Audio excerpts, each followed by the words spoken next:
Hello there. Just a really quick thinking aloud today. I've been experimenting recently with AI generated podcasts. On this channel, you can find various podcasts introducing French thinkers, books by French thinkers, for example. And one reaction that I've got to these is that people find it really uncomfortable and off putting that this AI is pretending to be a person. I've been using Google's Notebook LM to produce them, and it stutters. There are two voices that interact with each other. They'll even talk about sort of fabricated backstories from time to time.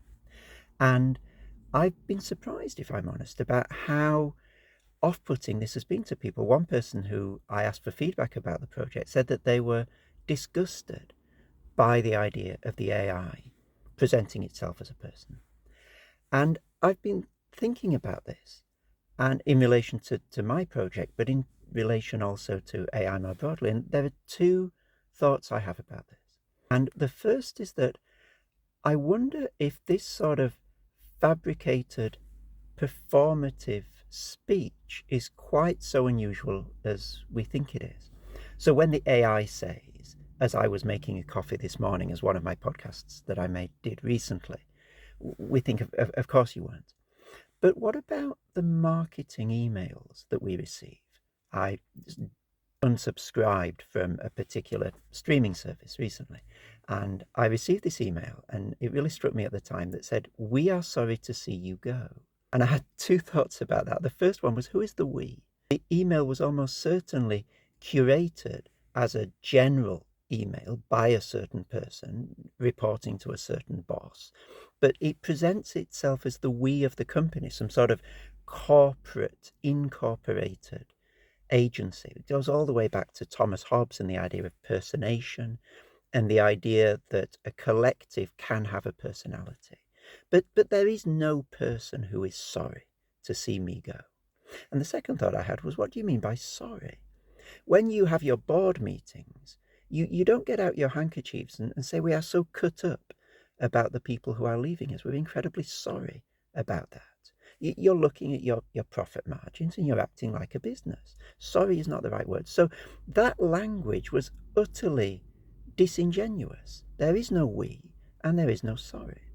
And so how is that qualitatively different to what the AI is saying? And I wonder whether there's at least some extent to which this is a difference of degree rather than a difference of kind. And we've just been inured to the flaccid, vapid emptiness of language generally. And what AI is doing is actually just simply making visible ways in which language is used in an empty way generally, but because it's AI, it's so much more obvious, and we're disgusted by it. That's the first point. Second point is that I think we need a little bit of time to find out where these AI podcasts and other AI generated content fits in our intellectual ecosystem. In the sense that with each new technology, it takes a time to work out where it sits in relation to existing technologies. This happened when television came in relation to radio, happened with the internet, and no doubt with lots of other technologies as well. And I think one of the problems at the moment is that we're trying to engage with AI generated content as if it were human generated content. And so we're listening to an AI generated podcast in the same way we'd listen to a normal human generated podcast. And I think that's where a lot of this tension, a lot of this angst, this disgust is coming from. And I think over time, what will happen is we'll get to a point where we see this not as a bad version of a human generated podcast, but as its own genre, its own thing, doing something different to what a human generated podcast does. In the same way that today we don't see television as bad radio, we see the two genres as existing side by side, but doing different things. And so the question that I want to ask you is, where does AI generated podcast content fit in the intellectual ecosystem? And what I mean by that is that there are various levels of intellectual input. So if you're starting a writing project, you will do a little trawl of the web, you'll read a couple of encyclopedias, you might pop on Wikipedia, you get a sense of an area, then you'll go into more depth, you'll read some academic monographs if you're writing an academic book, you'll read some articles, and you've got various levels of engagement. Podcasts by human beings usually come at the end of a process. People who have thought deeply about something, expressing ideas that they've reflected upon for some time. It's a finished product, in other words. I'm not sure that that's where AI podcasts fit in the ecosystem at all. I think they're much further back. I think they're more equivalent to a quick survey of the research, a quick literature review really early on in a project. Give me a sense of what this book says. Give me a first impression of, for example, whether this is a book that I want to invest some time in reading or not.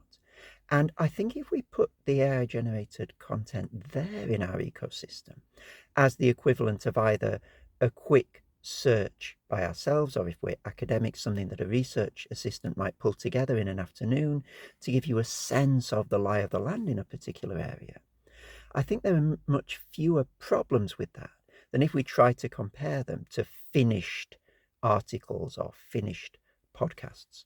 So fitting them in the ecosystem is really key. Those are the two thoughts that I've had so far about the reactions that I've got to this project of producing AI-generated podcasts. I personally find these podcasts incredibly helpful. I've run through all of Michel Serres' books. I've got about 10 minutes on each book. And I, as someone who's written on Michel Serres, find them illuminating. Sometimes they get things wrong. That's okay. I'm not engaging with it as a finished product, as a publishable piece of material. It's a research exercise.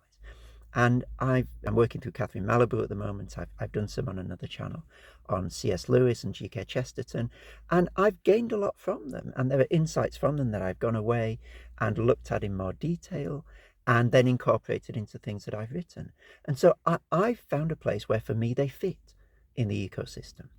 And I just wonder whether over time that is going to become perhaps more common, that the disgust we feel will diminish, and we'll find where these things fit and not try to engage with them as normal podcasts or normal articles. I guess we'll see.